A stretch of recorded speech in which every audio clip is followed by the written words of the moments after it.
G'day guys, well here we are in Western Port and today I'm fishing with a couple of fellas that have been fishing for snapper for 48 years. So we're going to do a bit of an interview and talk about some tips and tricks for fishing Port Phillip Bay, and also we're going to ask them some questions about what it was like to fish back in the 80s and 90s. So today we've got Terry, who's sitting over here, and Pete's behind the camera.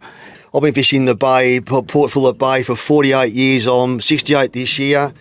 I started when I was about 19, and there's so much to learn and pass on. And the main reason I've come out with Pete, is to really try and pass on knowledge that I've learned.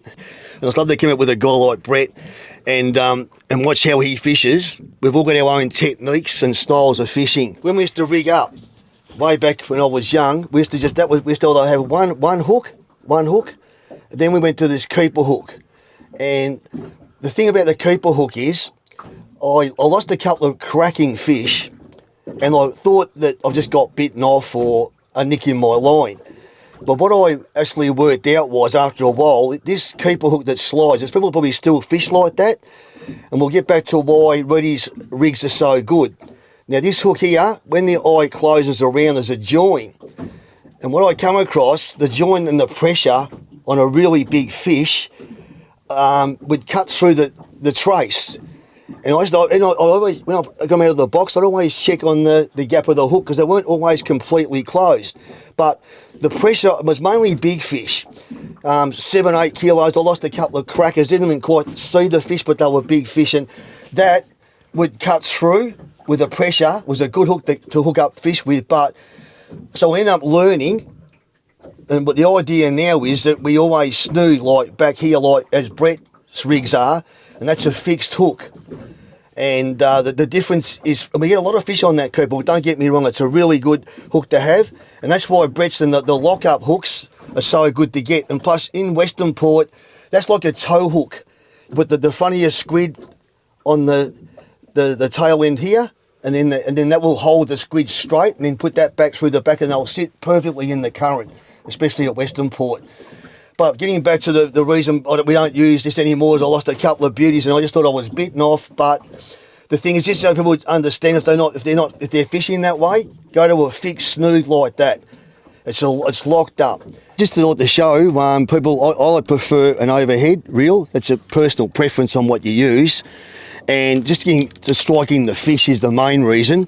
I want to pass on my knowledge of that. So when the rod's in the holder, just say like that, and depending on the striking part is so important. The day you might just get one run, you don't want to lose that fish.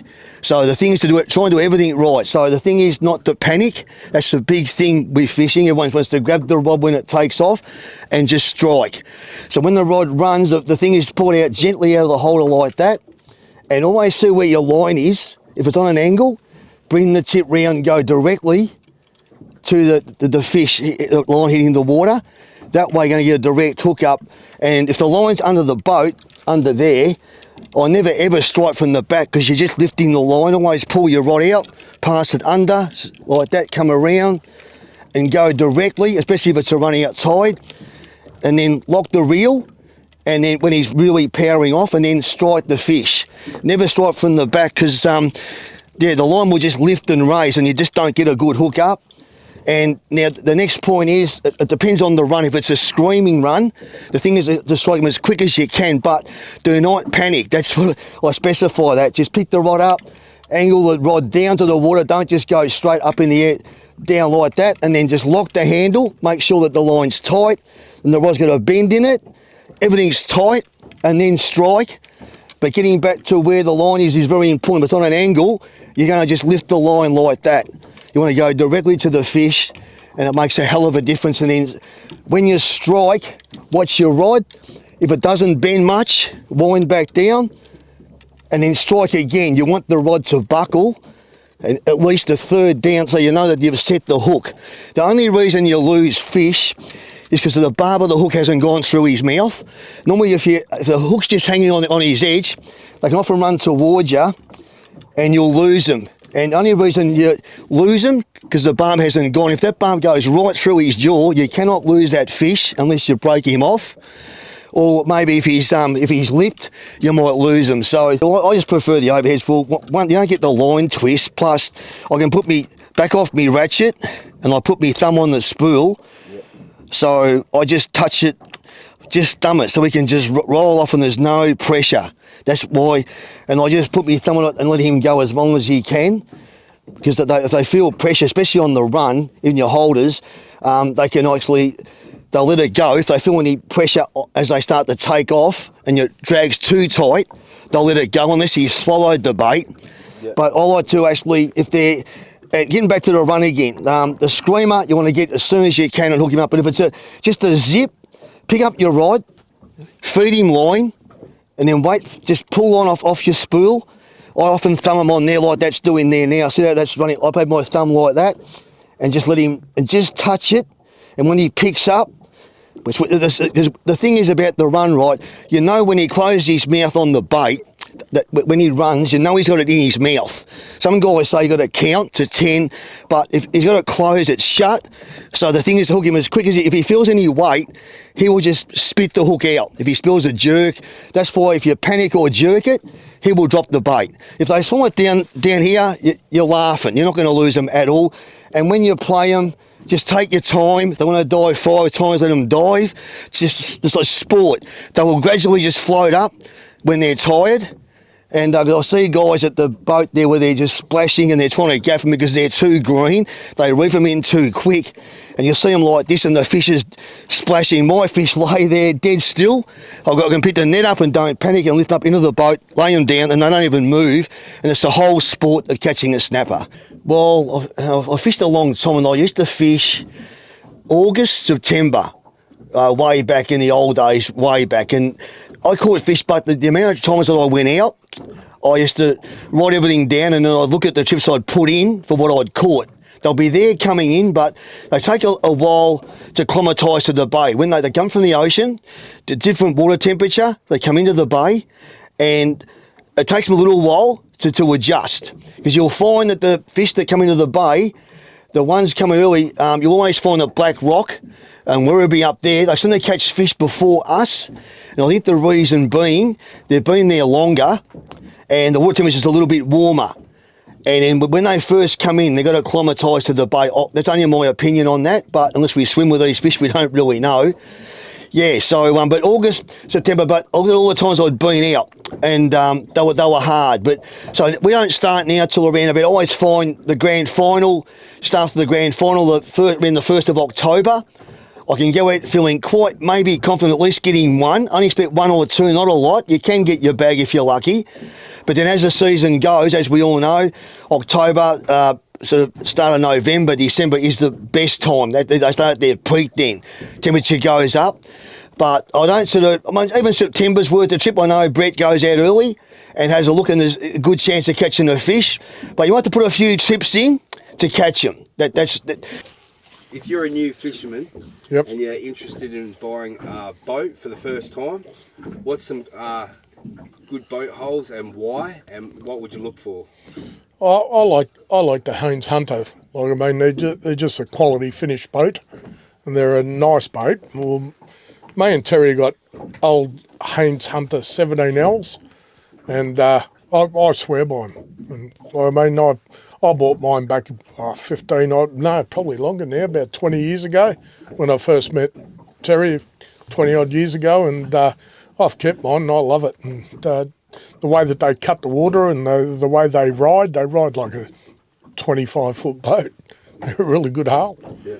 But I've got to thank this bloke for my fishing, because I used to fish with my old man. My son used to come in and would have maybe a fish, and then my son seen this guy and seen a box full of fish on the deck of his boat, and goes, "You should go and see if he can help us." And I walked over to him and I said, "Mate, do you mind giving us a hand? You see me every weekend." He used to have a box full of fish, and 22 years later I still can't get rid of this guy. And anyway, he's taught me a lot, mate. Like, I have to, and And another mate of mine, ours, actually, Rob Bassett, he taught me a lot too. I hooked up with this guy, my fishing just got better and better and better, and become great mates. We want to ask me first, anything? You want to? So Terry, you used to have a paper sounder back in the day, and run us through what it was like fishing in the 80s and 90s and how you used to operate your paper sounder, and maybe how you sound these days for snapper. Yeah, well, back in them days, mate, I had a call sign that was brown pointer, and put a lot of time on the water, and I used to mark up, it was a paper, and if you get it, all of a sudden it was just one mark. It was amazing. I would sound for a long time out, just mud sounding, looking for snapper, and many a time I just got one mark, but it had to be a perfectly, like a pencil mark, only about that long, near the bottom, and that would be worth a try. And the fish that I used to catch on one mark was incredible sometimes. And if I send it in the shallow water, your cone is not as wide, and it's all you need is one mark. But I used to like 2 or 3 marks wide, but then just one mark produced a lot of fish. Put a lot of time in just looking around, just setting for hours some days. And if I couldn't get a mark, there was days where I couldn't find nothing. So what I would look for was a bit of good bottom, a bit of cungy or rough bottom. And I didn't have a mark on the sounder, but I was just desperate. And many a time I would drop there and still catch fish. But they certainly were the good old days, and I've just noticed the change in the snapper from back then. All our early runner fish were all big. They were all beautiful fish, probably from maybe a 4 or 5, but upwards. And then about early December, mid-December, the school fish would come in. They were like broken, they were more schools up to about 4 kilo, but the early one were always big fish, and then the school fish would come. I just noticed a change now where they're all mixed. You might catch a 6, and then a 2, 2.5, a 5, and they seem to be mixed up. It's certainly changed, and I find that even their feeding habits, I've been having to do a lot of, last year I done a lot of sand to catch the fish that I caught, had to move a lot, but when I did drop, I'd get 1 or 2 fish, and then for some reason no more. I'll get the sounder, they're on the sounder, but they wouldn't bite. And then, so what I've been doing is when they stop, I'd make a move, mark them again, get another 1 or 2. And but then there is days they still really go crazy, don't get me wrong, once they really come on the bite, but that seemed to happen. And I've just noticed a change, and I said to Simon Oldie, who's a very good fisherman, he does, done chartering for years, and I said to someone, what's your theory on the snapper? And he said to me, in the past years when he would mark up a big Christmas tree of fish and tell the boys on the boat, well, get ready, guys, and he'd have a big rack, big boat, 12, 14 rods out, and the whole rack would go off. I'm going back probably 6, 7 years ago, and he said now, if he goes, he doesn't say nothing, because he used to say, get ready, guys, it's going to happen. But he said he pulls up, and he might get 3 or 4 go, but then they'd stop. He said, you are right. I don't know what the changes or what's happening with the fish, but this is what's been happening. And another opinion was good to get, because we really don't know. But then when I moved on a different school, I'd get 1 or 2, and they'd stop again. And I knew, because on the sound they were showing up, that they were there. It wasn't just that 1 or 2 fish on the bottom. I knew they were there. But then once they do come on, as it gets up into this is earlier season, they really start to pick up. You can't beat that November, December time is the best. So you say they're not biting, and you're on fish. What should you do? Should you leave them? What should you do? Well, the tide, as we all know, tides are really critical. Never move on a tide change. If you're there, been there for an hour and you haven't had none, if there's a tide change, just sit and wait, then move. Because the tides can make a massive difference when they feed. There's been times I was out with Pete, and we were at about 16 metres when we Pete and marked up fish, and they wouldn't go. And then I said, well, let's go back we come back into 10 metres of water, and it was about 10 o'clock in the morning. I said, this is crazy, they're here, but we might go and have a look in closer. And we've gone in and put the rods out, and away they've bit. Now, they're strange. If you're not catching them, maybe give it about max. I give it about an hour and a half, 2 hours tops. Nothing happens. I'll move unless there's a tide change, as I said. But start off in maybe after a big blow. I find you can start off in close somewhere up as they push right in after the big storms and the blows to feed. And then move out to deeper water. Because I suppose you know out of the creek and wonder, where do I start? For people that are learning or interested in knowing where to go, it's just making the right decision, right time, right place in catching fish. It's as simple as that. And so always afterwards, being really rough, always go in close somewhere, give it an hour or two, and then move out to 16, and then maybe 18. But the thing is, you got to, if you're not, don't just sit in one spot. If you're not catching them, make a move. Well, burley's a good thing to use, always burley. But the thing is, for number one, don't cut the cubes too big, right? All you want to do is give them a taste and a mouth size. If you cut them big, they can be a bit lazy. They don't want to go chewing up a silver or a big bait when there's a perfect mouth size bait to eat. So burley, it works really good. And put a fair bit of burley over, but then if you're catching fish, that's great, burley. But the thing is, if they stop biting, wait, because while they've stopped, the burley's gone to the bottom. If you have a good think about it, that's where your baits are, right? And I used to always watch the sounder, and I used to see the fish raise up off the bottom when I was burleying. They'd come up. You see them on the sounder there, and they've rose, and they're sitting there just doing this. It's just a bit perfect for them. Mouth size, it's just lost, and your baits are on the bottom. Now, burley can be good. Sometimes they can keep going, but there's days where they might stop, and while they've done that, the burley's sunk onto the bottom, and that's where your baits are. And many a time we've stopped, and then we've waited not too long, and there's been a run that they start again, because they're going down to eat the burley, then they come across the bait. The 80s, Terry, how do you see the snapper fishing now compared to back in the 80s and 90s? Have the fisheries done a good job? Do you think there's more fish now? Or maybe talk about the scallop boats or whatever happened back then? Yeah, well, there is, I think back in them days, the 80s and 90s, I don't think the fish were as thick. I used to do a sand for ages some days and looking for the fish. And I just feel that they're a lot thicker now. There's a lot more pinkies. And I used to whiting fish up off Mount Eliza there. Now, I wouldn't even put a whiting rod in. I might get 10 pinkies to one whiting. The spawning's been fantastic. I think the fisheries have been good. And the pinkies out there, I mean, we never fished the bay out. They're all going to grow. And they're everywhere. Because back in my day, we never ever caught a pinky on the mud, which is hard to believe, but never. They were always in close on the reefs. Pinkies were right in close. We never ever got little fish out deep. And I know there's probably a lot of structure out there and good bottom now, but the pinkies are everywhere, even on the mud now are out deep there. They're everywhere. So, and the spawning's been excellent. They're all over. The whole bay is covered in pinkies. So in the shallows, I was fishing for garfish and caught pinkies on me float. You know, a couple of nice, nearly sized pinkies right in close. And the spawning has been exceptional, I think. There's pink, and it makes it hard because you need a lot of bait to take these days. You pull up and they just take any of baits, and so make sure you take plenty of bait with you. But if they're really giving you a hard time, it's worth a move away, because the bigger ones that might get a chance to move in on you if you're getting too many. So you just have a move away and see how you go. But there's pinkies. I think it's just been fantastic this morning. It's been far more fish than what there used to be. One of the questions is, where have all the flathead gone?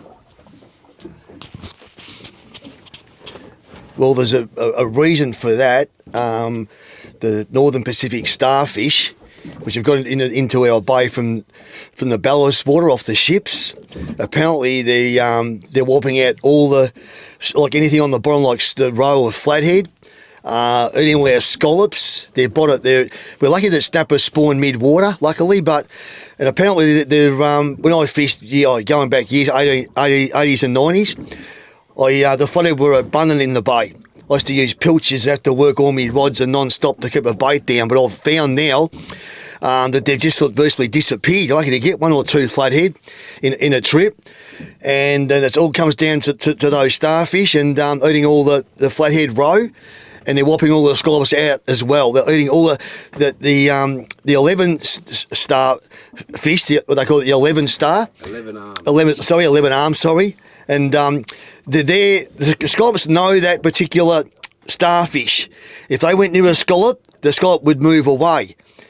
But these foreign ones, the scallops don't recognise them, and they're eating all the scallops out apparently, and all the flathead roe. And this is the main reason I think why the flathead are getting depleted. Question is, back in the day, the size limit for a pinky was 27. Now it's 28 centimetres. What are your thoughts on this size? Look, to tell you the truth, the time you fillet one and cut the bone out, honestly, I think they're just far too small. They should lift the size limit if they want to look after our fishery. I mean, the amount of flesh you get off a fillet, and even whiting at 27. You know, we put them. You got to throw them back. It's just not worth keeping. And I think they should up the size to look after the fishing industry. Yep. Okay. Yeah, I agree. Do you agree? Yeah, I agree. Yeah, I agree to somewhat, mate, for sure. The only problem, the only one negative thing, the guys that fish land-based, they don't really they catch a lot of those fish. True. So, I don't know, it's really hard when to come up with a good idea, size or... What size in YL are there? 35, I think. 35? Yeah, 35. I think, or maybe 38. I thought they were bigger than that, weren't they? Were they 35? I thought they were. Yeah. I think he's right, 35. 35. 38, I think, actually. Is it 35? Yeah, but I know, but To do with the scallop judging and the bays come along better, or what do you think? oh well, the scallop dredging wasn't a good thing when they scallop dredged. Like, they just rammed all the bottom up and disturbed all the soot, which smothered all the sea life. It wasn't a good thing. I did remember back then what I used to do in a scallop boat. If I seen one go through, I'd pull up my pick. I used to drop right behind them. It was amazing. Not every time, but a lot of the time, the fish would follow the scallop boat from all the stirred up soot and broken ground, and we dropped right in behind the boat and often put the rods out and get a burst of fish, and then when they stopped, we'd make another move and do it again. It certainly paid off, but all the soot isn't good for the bottom, and it was a good thing that they did stop it. But as I said, getting back to the fish, I've just noticed that they're more mixed now. Like, you still get your schools of big ones, don't worry. Those real big ones definitely cruise in close. They're smart fish, and you get some cracking fish in close. But I'm just finding with around November, December, the fish are going to be more mixed. You don't get all big fish, where usually we did early, and then the schoolfish would come separately. That's the change I've noticed. Yeah. But there's a lot more fish. But I think there's an abundance. The breeding has been spectacular, Pete. I agree with that, and the pinkies are everywhere. Terry? Well, back in them days, right, we took landmarks. Hadn't never had the technology and the gear that we've got today. We take landmarks, trees over houses and things like that, and to go back and we get in the vicinity, it wouldn't be probably spot on. And then I had a royal paper used to just tick around on a roller, and would just get a little pencil mark just getting a stroke of a pencil line about that long. One mark was all I needed. It was amazing the fish I would get on one mark. 2 or 3 was a bonus, but just one mark I would drop. But the old paper, that's all we had, the royal. And when I bought my... After last week. and then I went to the digital, the low rants, upgraded. But what I did was I left me royal. I would not move that out of my boat. I knew my royal perfectly.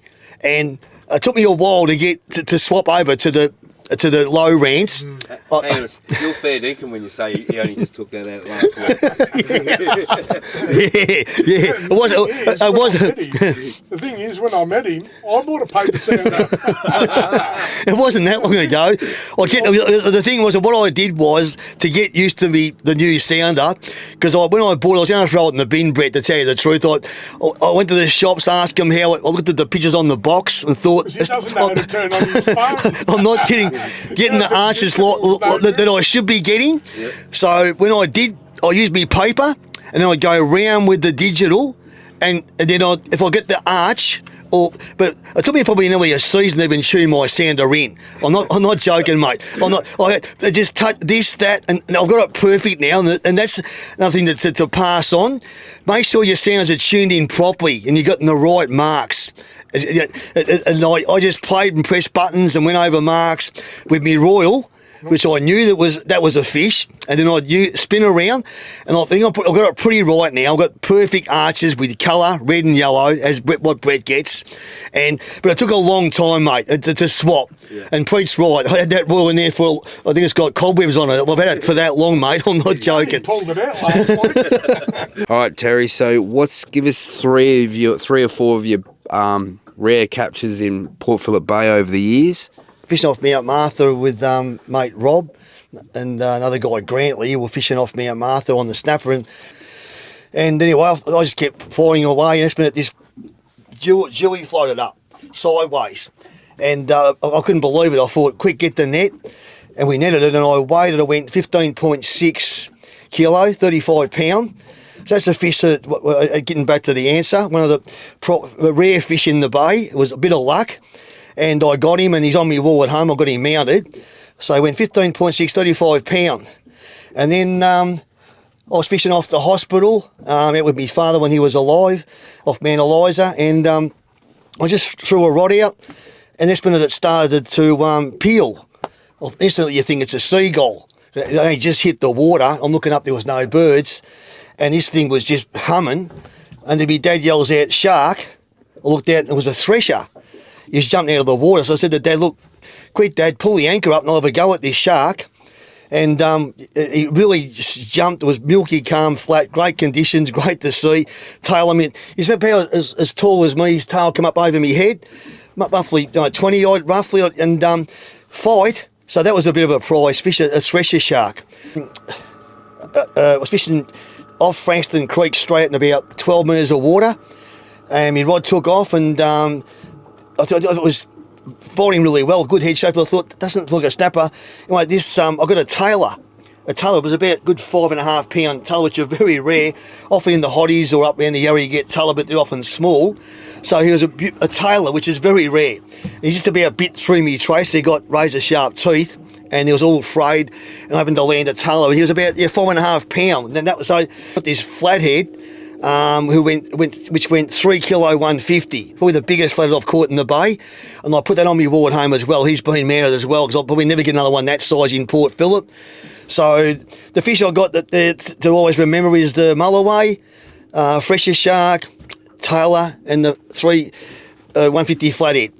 Look, what I do, Brett, to start the season off is I'll take a variety of bait, pilchard, silver, squid, a mixture of baits, and put one on each rod, and then I remember which bait's on which rod, depending on the colour of the rods and handles. I know which one's which, and then they will change and vary. You might find that pilchards go, silvers are better, but it depends on the bite. So, but what bait gets hit most of the times is the one I'll favour.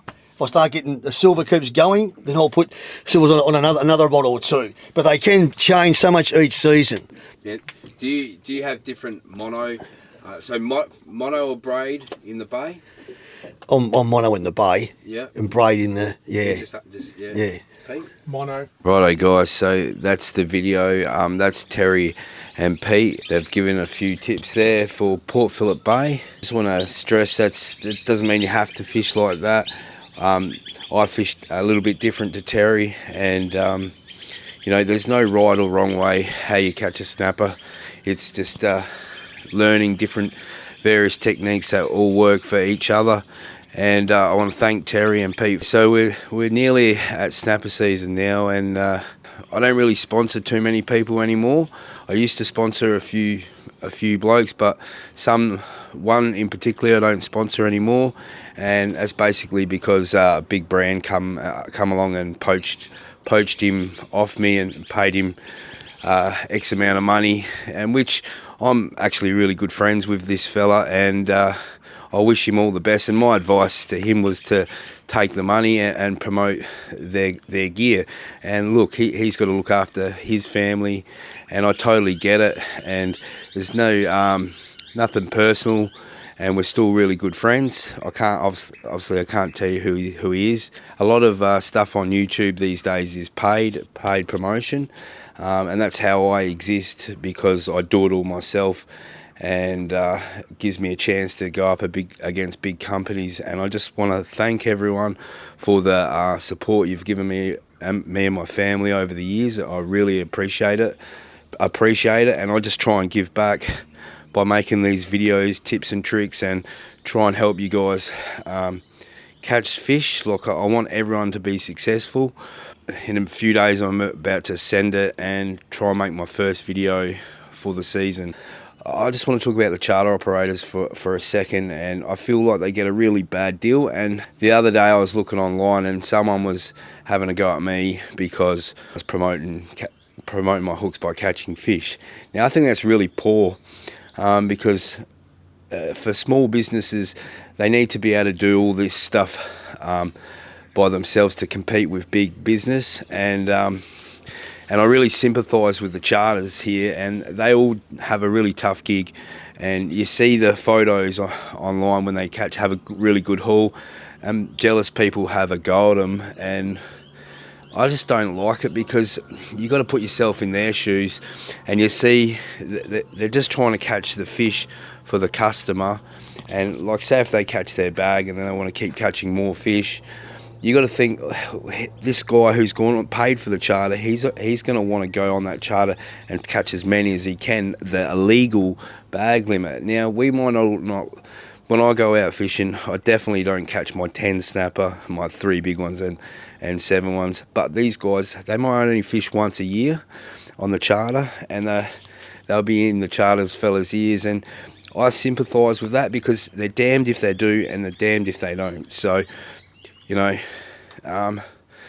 yeah, so there's a lot of, I don't know what I'm trying to say. I'm just trying to say, like, to let little businesses exist in the modern society, you got to do a lot of things yourself. And I just sympathise with them, and I hope they all have a good season. I hope everyone catches a lot of fish. There is a lot of fish. Yeah, all the best, and hopefully the next video you see will be the rev up video. All right, thanks a lot for watching, guys.